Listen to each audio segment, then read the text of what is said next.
నోటీసులకి స్పందించకుండా ఆయన తప్పించుకుని తిరుగుతున్నారు. ఆయన ఒక్కళ్ళే గారు, మిగతా చాలా మంది కూడా విచారణకు రమ్మంటే రాకుండా తప్పించుకుని తిరుగుతున్నారని చెప్తున్నారు. పోలీసులు ఆ విధంగా వాళ్ళు పట్టుకోలేకపోతున్నారా, లేకపోతే ఏంటి అసలు? అంటే చిత్తశుద్ధి లేదా పోలీసులు వాళ్ళకి అరెస్ట్ చేయడానికి కానీ వాళ్ళు పట్టుకోవడానికి కానీ, లేదంటే వాళ్ళు తిరుగుతున్నారు? ఏంటి సార్ అది?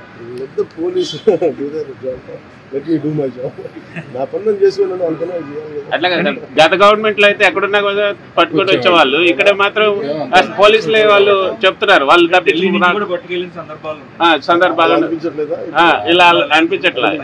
ఇప్పుడు చంద్రబాబు గారి మీద నందిగామలో దాడి చేసిన వాళ్ళు సింపుల్ గా కోర్టుకు వెళ్ళి వచ్చి మేము బయటకు వచ్చేసామని చెప్పి కాలర్ ఎగరేసుకునేటువంటి పరిస్థితి కనిపిస్తా ఉంది. ఎక్కడ లోపం ఎక్కడుంది? వాళ్ళంతా పోలీసులు కళ్ళు కప్పి వాళ్ళు అంత ఇదిగా తప్పించుకోగలుగుతున్నారా? లా అండ్ ఆర్డర్ హోమ్ నేను ఆల్రెడీ చేయట్లేదు. సో మీరు కూటమి ప్రభుత్వం కాబట్టి మీరు పంచాయతీ రాజ్ గురించి అడిగితే నేను చెప్పగలను.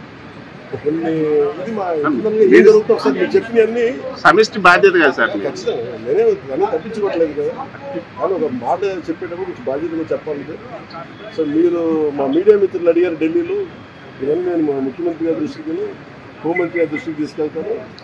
ఏం చెప్పంటారు చెప్పండి, మీ మాటకు నేను తీసుకెళ్తాను. అంటే మిమ్మల్ని అంత ఇబ్బంది పెట్టినప్పుడు, అంత ధైర్యంగా ఆంధ్ర పోలీసులకు ఈరోజు ఆంధ్ర పోలీసు ఎందుకు తట్టుపాయిస్తున్నారు అడగాలి కదా.